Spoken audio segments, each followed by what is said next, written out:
आज आपण करूया घोसावळ्याची भजी किंवा घोसाळ्याची भजी। अगदी सोपी आहे आणि झटपट होतात आणि सर्वांना भाजी जरी आवडत नसेल तरी भजी नक्की आवडतात।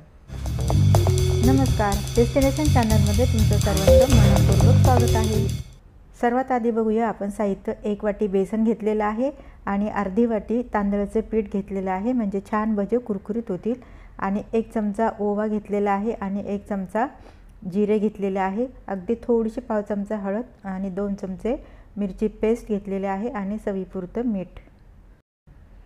आणि मेन म्हणजे आपल्याला लागणार आहेत घोसाळे किंवा घोसावळे आणि आवडीनुसार कोथिंबीर। पुढची स्टेप करूया। आपण घोसाळे कट करून घेऊया। आता हे आकाराने खूपच छोटे आहे, तर याच्या या स्लाइस खूप छोट्या होतील। गोल केल्या तर थोड्याशा आपण तिरप्या साइडने करूया, म्हणजे थोड्याशा मोठ्या होतील आणि भजे टाकायला सुद्धा सोपं पडेल। तर आपण थोड्याशा तिरप्या करून असे काप करून घेतलेले आहे। आपण आता असे पण करून बघू आणि थोडेसे गोल कसे असतात ते पण करून बघू। गोल जर केले तर अगदी थोड्याशा छोट्या होतात आणि थोडेसे तिरपे केले तर थोड्याशा लांब दिसतात। तर आता लांब करून झालेल्या आहेत आपल्या तिरप्या। आणि आता ह्या बघा, गोल तुम्ही बघू शकता त्याच्यापेक्षा थोड्याशा छोट्या दिसतात। तर आपण दोन्ही प्रकारच्या करून बघूया।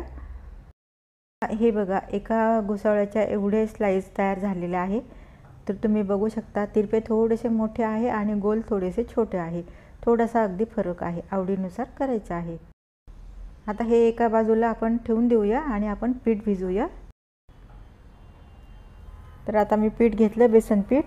अगदी घोसाळ्याच्या भज्याला किंवा बटाट्याच्या भज्याला पीठ अगदी कमी लागतं, तर त्यामुळे थोडंसं पीठ घेतलेलं आहे, छोटी वाटी आहे। आणि आता हे दोन्ही पीठ घालून झालेले आहे। आपण त्यात सर्व साहित्य घालून घेऊया। आधी जिरे, ओवा घालायचा, म्हणजे चवही छान येते आणि बेसन असल्यामुळे पोटाला सुद्धा बाधणार नाही। आणि हळद अगदी थोडीशी घातलेली आहे। हळद घातली तर सोडा नाही घातला तरी चालेल, कारण नाहीतर मग भज्याला लालसर रंग येतो।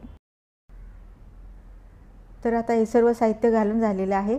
थोडेसे भजे आपल्याला झणझणीत करायचे आहे, थोडेसे तिखट करायचे आहे, म्हणून मिरची थोडीशी जास्त घेतलेली आहे, 2 चमचे।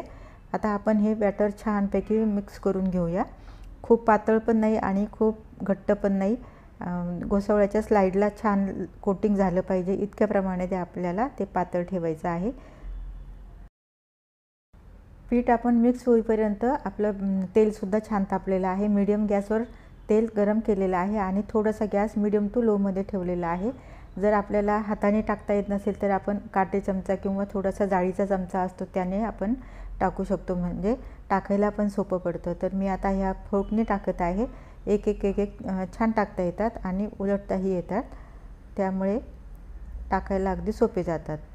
तर अगदी लो मीडियममध्ये आपल्याला हे 4-5 मिनटं चांगले फ्राय करून घ्यायचे आहे।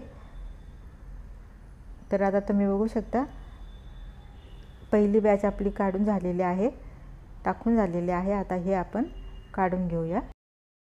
पहिली बॅच तळलेली काढून घेतलेली आहे। आता दुसरी पण बॅच आपण अशीच घालूया। चमच्याने घालायला मला सोपं वाटतं म्हणून मी चमच्याने घालते। तुम्हाला हाताने जमत असेल तर तुम्ही हाताने घाला। तर अशा प्रकारे सर्व भजी आपण तळून घेऊया।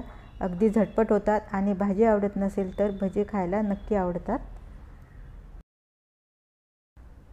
हे बघा, ही आपली एका घोसाळ्याची सगळी भजी तयार झालेली आहे। तुम्ही बघू शकता एका घोसाळ्याची किती मोठी भजी तयार झालेली आहे। रेसिपी आवडली असेल तर लाईक शेअर करा आणि अशाच छान छान रेसिपी बघण्यासाठी डेस्टिनेशन चॅनलला सबस्क्राईब करा। भेटूया नवीन व्हिडिओमध्ये, तोपर्यंत गुड बाय।